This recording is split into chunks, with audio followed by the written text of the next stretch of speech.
한국 총선을 지켜본 한인들은 유권자들이 절묘한 선택을 한 것으로 평가하고 대통령과 원내 다수당이 모두 변해 새정치하기를 기대했습니다. 3월 미 소비자 물가가 3.5%로 악화돼 기준금리 인하가 당초 6월에서 9월로 미루어질 것으로 예상되고 있습니다. 미국의 식료품과 휘발유, 주거비가 평균보다 더 급등해 미국민 체감 물가는 훨씬 더 무거워지고 있습니다. 미국민들은 주거비를 내기 위해 여행을 줄이고 음식을 거르며 진료까지 건너뛰고 있는 것으로 조사됐습니다. 최근 들어 미국 부자들이 다른 나라의 여권이나 영주권을 소유하고 있는 사례가 늘어 주목을 끌고 있습니다. 시청자 여러분 안녕하십니까? 워싱턴 뉴스 투데이입니다. 한국 총선 결과를 지켜본 한인들은 고국의 유권자들이 절묘한 선택을 한 것으로 평가하고 대통령과 원내 다수당이 모두 변해 대한민국의 국격을 더 높이고 민생을 해결하는 새정치하기를 기대했습니다. 출구조사대로 야권의 압승이 아니라 현 구도보다 약간 나은 정권 심판론의 승리로 나타났지만 몽둥이보다 회초리, 채찍으로 완화돼 탄핵이나 개헌을 피할 절묘한 선택을 한 것으로 평가되고 있습니다. 김미연 기자가 한인들의 반응을 취재했습니다. 한국 총선을 바라본 워싱턴 한인사회에서는 마지막 순간까지 관심이 쏠린 격전지들에서 엎치락 뒤치락하는 숨막히는 접전이 펼쳐지자 개표 실황에서 눈을 떼지 못하는 분위기였습니다. 특히 한국 시각 오후 6시 투표가 마감되며 발표된 방송 3사의 공동 출구조사와는 다소 달리 실제 개표 결과에선 일방적인 쏠림 현상이 다소 완화되면서 한국 유권자들이 그야말로 절묘한 선택을 한 것으로 보인다고 상당수 한인들은 입을 모았습니다. 우선은 윤석열 정부가 너무 좀 일방적이지 않나 하는 생각이 들어요. 저는 굉장히 윤석열 정부를 좋아했는데, 그리고 선거 막판에 터진 이정석 씨 사건이든지, 거기에 너무 서투르고 너무 그 시기에 왜서 그렇게 했는지 이해를 못하겠어요. 그런 악재가 겹쳐서 그러지 않나. 이번 한국 총선 결과를 절묘한 선택으로 보는 이유는 야권의 승리로 분명히 윤석열 대통령과 국민의힘의 국정 운영을 심판하면서도 탄핵이나 개헌 등으로 소용돌이를 일으킬 몽둥이 대신 새 정치를 유도할 회초리나 채찍을 들게 만들어 주었기 때문으로 보입니다. 이번 총선 결과로 민주당과 민주연합, 조국혁신당 등 범야권이 180여 석을 얻게 됐고 앞으로도 현재보다 소폭 의석수를 늘린 강력한 의회 권한으로 윤석열 대통령과 국민의힘의 국정 운영을 견제할 수 있게 됐습니다. 반면 출구조사에선 100석 아래로 떨어져 개헌선마저 뚫릴 것으로 수심이 가득했던 국민의힘은 격전지에서 선전한 덕분에 110여 석을 방어해 최악의 참패는 모면한 것으로 보입니다. 범야권이 200석을 넘기는 반면 여권이 100석 아래로 떨어지면 윤석열 대통령을 탄핵하거나 개헌을 통해 임기를 단축시키려는 시도가 시작돼 한국 정치권은 곧바로 탄핵 또는 개헌의 경랑 속에 빨려 들어갈 가능성이 높았습니다. 그런데 국민의힘에게 개헌이나 탄핵 저지선인 100석을 방어하게 선택함으로써 윤석열 대통령의 임기 후반기와 22대 국회는 초반부터 정면 충돌할 최악의 위기는 피한 것으로 해석되고 있습니다. 한인들은 고국인 대한민국의 정치 지도자들이 유권자들의 절묘한 선택을 겸허하게 받아들여 여야 모두 바뀐 새로운 정치를 펼쳐주기를 고대하는 모습을 보였습니다. 누가 됐던 어느 당이 됐던 간에 좀 길게 봤으면 좋겠어요. 그냥 앞으로 당장 4년, 5년 이거 걔네서 나 때만 이거 내가 하고 싶은 거 하고 그 뒤는 신경 안 쓴다는 그런 마인드가 아니라 전 진짜 롱텀으로 봐서 앞으로 50년, 100년을 바라보고 어느 당이 되던 간에 그걸 좀 좋은 정신을 계속 이어갈 수 있는 그런 정치가 됐으면 좋겠다는 생각을 합니다. 그러니까 야당이 조금 앞선 게 아니고 많이 앞선 것 같아요. 그래서 지난 국회에서도 야당 의석수가 너무 많아서 야당에서 국회에서 독소리를 잘 못해줘서 정부에서 일을 못한 것도 많거든요. 근데 요번에는 오히려 그게 더 힘이 지지 않을까.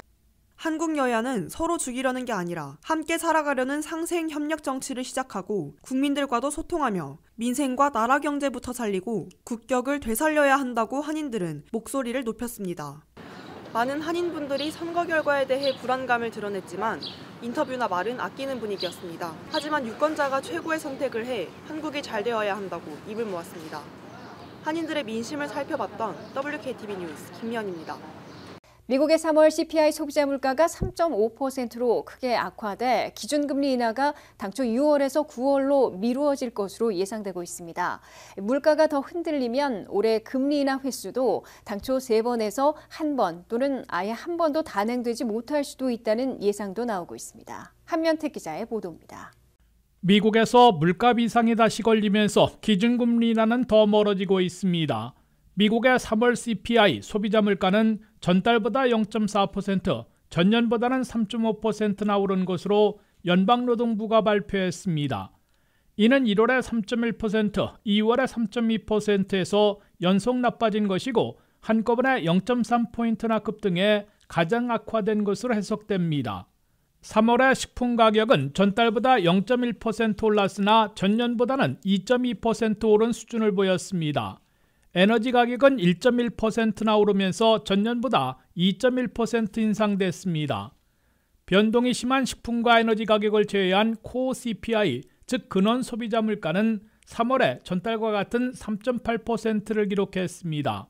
3월에 CPI 소비자 물가가 크게 악화된 것은 렌트비를 포함한 주거비가 전년보다 5.7%나 올라 있고 휘발유 값도 계속 오르고 있기 때문으로 분석됩니다. 주거비 가운데 렌트비는 5.7%, 주택 소유자 모기지 등은 5.9% 올라 있습니다. 병원 서비스료는 7.5%나 비싸졌고 교통비는 10.7% 인상돼 있습니다. 자동차 수리비는 8.2%, 자동차 보험료는 무려 22.2%나 급등해 있습니다. 미국의 소비자 물가가 다시 크게 흔들리면서 기준금리 인하 시기가 늦춰지는 것은 물론 단행 횟수도 줄어들 것으로 갈수록 확실해지고 있습니다. 연방준비제도의 올 기준금리 첫 인하 시기는 당초 6월 12일로 예측돼 왔으나 물가지표 발표로 9월 이후로 대폭 늦춰지고 있습니다. 금리 추이를 추적하고 있는 CME 그룹의 투자자들은 기준금리 동결 가능성이 5월 1일에는 97%나 되는 것은 물론이고 6월 12일에도 81%나 되는 것으로 상반된 입장으로 돌아섰습니다. 대신 9월 18일 첫 인하할 가능성을 46%로 동결 31%보다 높게 잡아 첫 인하 시기로 바꾸었음을 보여주고 있습니다. 9월 18일에나 금리 인하를 시작하면 올해 3번 인하로 예고해온 연준의 인하 횟수가 한 번으로 축소되거나 아예 한 번도 단행되지 못할 수도 있다는 예측으로 급변하고 있습니다. WKTV 뉴스 한면택입니다. 미국민들의 체감 물가가 평균보다 훨씬 무거워지고 있는데요. 이는 매일 장을 봐야 하는 식품 가운데 쇠고기는 11.2%나 비싸져 있고 휘발유 값은 매일 오르고 있으며 렌트비는 5.7%, 자동차 보험료는 무려 22%나 급등해 전체 평균 소비자 물가 3.5%보다 훨씬 인상돼 있기 때문입니다. 미국 정부가 발표하는 물가지수에서 진정세로 나올 때에도 느끼기 어려웠던 체감 물가는 물가 진정이 다시 흔들리면서 훨씬 무거워지고 있는 것으로 보입니다. 미국의 3월 CPI 소비자 물가는 3.5%로 전달보다 0.3%포인트나 올라갔습니다. 3개월 연속 올라가며 물가 진정이 끝나고 물가가 다시 급등할지 모른다는 물가 공포가 가시화되고 있습니다. 그런데 미국민 서민들이 느끼는 체감 물가는 정부 발표보다 훨씬 무거울 게 분명해 보입니다. 품목별 CPI를 보면 미국민들이 자주 사고 있는 쇠고기의 경우 전년보다 11.2%나 올라 있습니다. 유아식은 9.9% 비싸고 상추는 5.8%, 설탕은 4.3% 올라 있습니다. 자주 사고 있는 식료품들의 가격 인상이 전체 평균 3.5%보다 2배 내지 3배는 더 올라 있습니다. 소비자 물가의 3분의 1이나 차지하고 있는 주택 모기지 상환이나 렌트비 등 주거비도 급등한 후에 좀처럼 내리지 않아 미국민들의 어깨를 무겁게 하고 있습니다.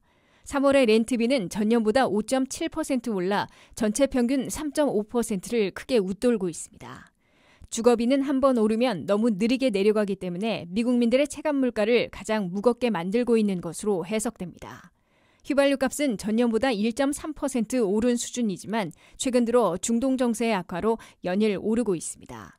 미 전국 평균 휘발유 가격은 10일 현재 갤런당 3달러 62센트로 한 달 만에 20센트 이상 올랐습니다. 국제유가는 배럴당 85달러대이지만 머지않아 100달러를 또다시 돌파할지 모른다는 우려를 낳고 있습니다. 자동차 수리비는 전년에 비해 11.6% 올라 있고 자동차 보험은 가장 많은 12.2%나 더 인상된 것으로 나타났습니다. 미국민들이 부담하고 있는 소비자 물가 가운데 자동차 보험료가 가장 많이, 가장 오랫동안 연속으로 인상되고 있습니다. 미국민 서민들이 느끼는 체감 물가가 전체 평균보다 2배 이상 더 올라 있어 정부가 발표하는 물가 진정을 동감하지 못해 왔는데 이제는 물가 진정마저 흔들리기 때문에 체감 물가 부담 가중은 물가 공포로 변할 수도 있다는 경고가 나오고 있습니다. 들은 모기지나 렌트비 등 주거비를 내기 위해 여행을 줄이거나 음식을 거르고 진료까지 건너뛰고 있는 것으로 조사됐습니다. 가장 많은 30% 이상은 여행을 가지 않거나 줄이고 있고 25%는 음식을 거르고 있으며 15%는 진료까지 건너뛰고 있다고 답하고 있습니다. 류령아 기자가 보도합니다. 의식주 가운데 미국민들은 거주하는 공간의 비용을 내기 위해 다른 생활 필수품이나 고가의 생활을 포기하고 있는 것으로 조사됐습니다. AP통신의 설문조사 결과 미국민들의 대부분은 가파르게 올랐다가 좀처럼 내려가지 않고 있는 주택 모기지나 렌트비를 매달 내는데 큰 어려움을 겪고 있습니다. 주거비 마련에 어려움을 겪고 있는 미국민들 가운데 가장 많은 30% 이상은 주거비를 내기 위해 여행을 줄이거나 아예 가지 않고 있다고 대답했습니다. 이어 25%는 먹을 음식을 거르고 있다고 응답했습니다. 심지어 15%는 진료까지 건너뛰고 있다고 밝혔습니다. 주거비를 위해 양보하고 있는 필수 항목들뿐만 아니라 미국인들은 갖가지 대책에 부심하고 있습니다. 응답자의 20%는 주거비를 내기 위해 자신들이 갖고 있는 물건을 내다 팔고 있다고 밝혔습니다. 18%는 가족, 친구 등으로부터 돈을 빌리고 있다고 대답했습니다. 18%는 은퇴저축에 손을 대 비상금으로 인출해 쓰고 있다고 밝혔습니다. 세대별로 주거비를 내기 위해 취하는 행동에 차이가 있는 것으로 조사됐습니다. 가장 젊은 Z세대들은 모기지나 렌트비 등 주거비를 내기 위해 물건을 내다 팔거나 일을 더 하고 있다고 밝혔습니다. 바로 위인 밀레니얼 세대들은 휴가를 포기한다고 응답했습니다. X세대들은 6명 중에 1명이 은퇴저축에 손을 대서 비상금을 꺼내 쓰고 있다고 밝혔습니다. X세대들은 그래도 어린 시절부터 은퇴저축을 해왔기 때문에 IRS에서 허용하는 비상금을 은퇴저축 계좌에서 인출해 렌트비 등 주거비를 내는 데 쓰고 있는 것으로 보입니다. 반면 베이비부머들은 주거비 문제를 다수가 해결해 놓고 있어 60% 이상이 어려움을 겪고 있지 않다고 대답하고 있습니다. 은퇴하고 있는 베이비붐 세대들은 낮은 모기지 이자율로 적용된 주택 모기지를 상당 부분 갚았거나 페이오프했기 때문에 주거비 부담이 크게 줄어들 것으로 해석됩니다. WKTV 뉴스 류령아입니다. 글로벌 백만장자들의 최고 목적지였던 미국. 그러나 최근 들어서 미국 부자들이 다른 나라의 여권이나 영주권을 취득하는 사례가 늘어 주목을 끌고 있습니다. 부자들뿐만 아니라 글로벌 고객을 만나야 하는 미국의 비즈니스맨들도 고위험 국가를 방문할 때 납치나 테러의 표적이 되는 것을 방지하고 무비자로 여행하기 위해 여러 나라 여권을 소지하고 있는 것으로 나타났습니다. 안혜린 기자의 보도입니다. 부자들은 여권이 한 개일 뿐 아니라 두 번째, 심지어 세 번째, 네 번째 여권까지 소유한 데다가 억만장자 기술 투자자 피터 틸이 뉴질랜드 시민권을, 전 구글 CEO 에릭 슈밋이 지중해 섬나라 키프러스에서 시민권을 신청한 것으로 알려져 시선을 끌고 있습니다. 지구촌의 부유층들은 고국을 급히 떠나야 할 경우를 대비해 두 번째와 세 번째, 심지어 네 번째 여권을 만들고 있는 겁니다. 순자산이 많은 층의 시민권을 주로 다루는 시민권 전문 로펌 헨리앤파트너스에 따르면 미국 여권 대안으로 최고의 목적지는 포르투갈, 몰타, 그리스, 이탈리아 등입니다. 미국은 여전히 강대국이지만 부유층들은 다각화라는 개념으로 불확실성에서 벗어나기 위해 한 개의 시민권이나 영주권으로 제한하지 않고 안전장치를 마련하는 겁니다. 최근엔 다른 나라 시민권이나 영주권을 원하는 미국 국적 사람들이 다른 모든 국적의 사람보다 그 수가 더 많다고 밝혔습니다. 새로운 나라의 시민권을 얻기 위해 매년 미국 시민권을 포기하는 사람들은 있어 왔지만 세금 신고 사항인 엑시트 텍스는 초부유층을 제외한 사람들이 재정적인 측면 때문에 단순히 미국 시민권을 포기하는 것을 막고 있습니다. 그래서 많은 부유한 미국인들은 미국 여권을 보완하기 위해 추가로 다른 나라 비자나 시민권 프로그램을 알아보게 된 겁니다. 포르투갈의 골든 비자 프로그램은 펀드 또는 사모펀드에 50만 달러를 투자하는 대가로 영주권 및 시민권을 얻을 수 있고 무비자로 유럽 여행을 할 수 있기 때문에 특히 인기가 많습니다. 몰타는 30만 유로를 부동산에 투자하면 골든 비자를 제공하는데 유럽 전역의 정착권을 가지는 유럽 시민권에 해당합니다. 다양한 여권은 부자들의 안전 역할뿐 아니라 비즈니스를 하는 미국인들에게 미국의 덜 우호적인 나라로 여행을 떠날 때 테러의 위험을 낮춰줍니다. 붕괴된 국가나 고위험 국가에서 단지 미국 시민이라는 이유만으로 인질, 납치 또는 무작위 테러의 표적으로 선정되는 것을 방지해주기 때문에 글로벌 고객을 만나야 하는 헤지펀드 매니저나 광산회사 임원까지 다양합니다. 하지만 여전히 미국은 2023년 2,200명의 백만장자가 순유입되고 2024년에는 3,500이 유입될 것으로 예상되는 등 다른 국가를 떠나는 글로벌 백만장자들의 최고 목적지로 남아있습니다. WKTV 뉴스 안혜린입니다. 이상으로 워싱턴 뉴스투데이를 마치겠습니다. 시청해주신 여러분 고맙습니다.